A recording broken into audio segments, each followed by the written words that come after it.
Right, just before 7:20. Now, the reasons behind the financial collapse of Greensill Capital has not only exposed the role of former Prime Minister David Cameron, who lobbied, of course, the current government hard for financial help on behalf of the business, but also it's thrown the spotlight on the state of our steel industry after so much of its finances were retrieved by the lender.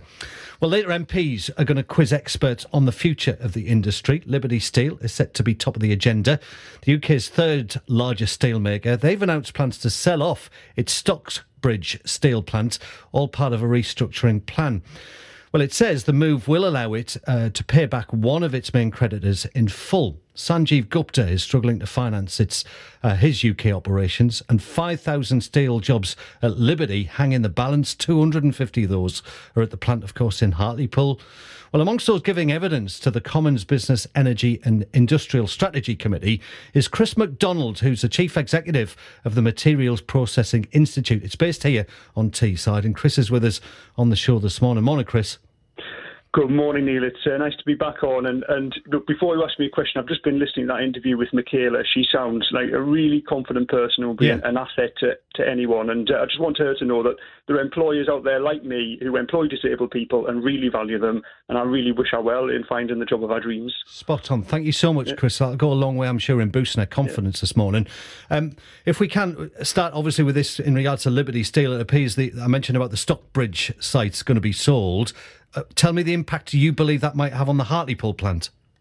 Well, I think potentially there could be a positive impact. So the Stocksbridge plant and a couple of other plants that Liberty are looking to sell produce very high quality aerospace steels, and they're a self-contained supply chain in South Yorkshire and West Bromwich.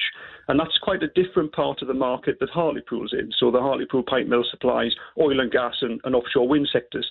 They're both really valuable, high-value sectors, but they are slightly different. And so if Liberty does manage to sell this part of the business, and I think they will be successful, then that will release some cash back into the business that they could then invest in other places, such as Harleypool. So do you think Liberty will retain the Harleypool site on that note?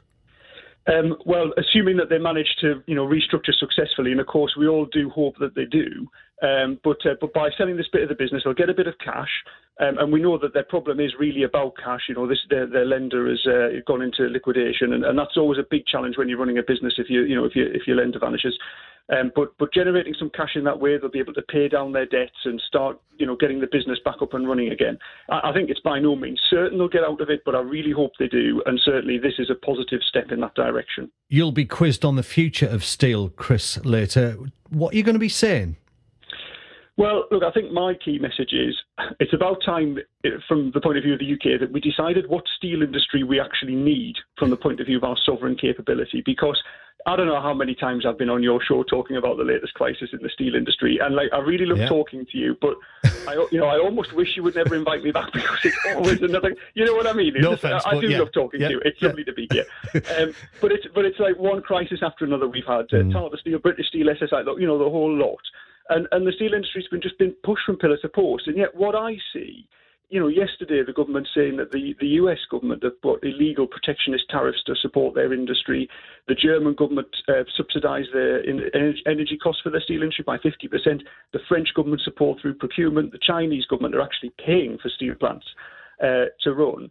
And we just sort of sit here and just throw our companies out into that market. And then if they're not successful, we blame the companies. So, and Chris, I think we need to take a cold, hard look at it, really. With all of your experience then, what does the future look like? Or can you not determine that unless you know which path we're going down? Well, look, I think there's a really positive future potentially for steel. Where we are, at the Materials Processing Institute in Redcar, we're developing new technologies to decarbonise the steel industry. We're in a great position to do that in the UK ahead of other countries. And there are people who want to invest in the steel industry in the UK. So the future is about innovation, it's about decarbonisation, it's about new digital technologies being really efficient and really productive. There's no reason why that can't happen in the UK versus, Germany or France. They know better than we are. We can do this. But we've got to have the right sort of policy regime in place to create a level playing field for the steel industry in the UK. How strong a position are we in on Teesside on that note?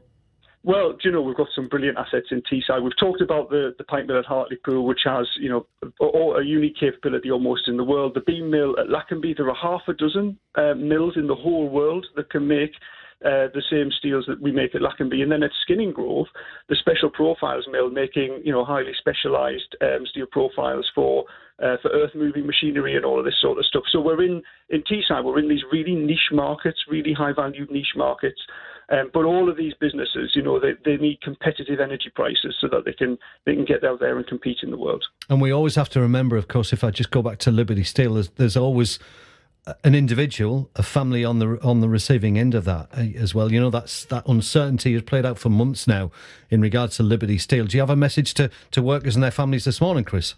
Yeah, absolutely. I'm so pleased you've asked me about this. I mean, my heart really goes out to the families involved.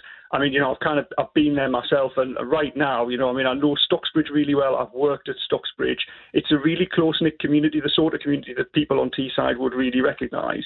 There's always turmoil in the steel industry, but I know just the pain that they'll be going through, and I just want all those people to know, we're really working hard. Lots of us are working hard to try and find a good solution to this. Okay, good luck with later today. Cheers, Chris. Chris McDonald there, the Chief Executive of the Materials Processing Institute based on Teesside. He's going to be quizzed. I was going to say grilled. He's going to be certainly quizzed by MPs later on with all his expertise. Good luck to him. Gary Phillips.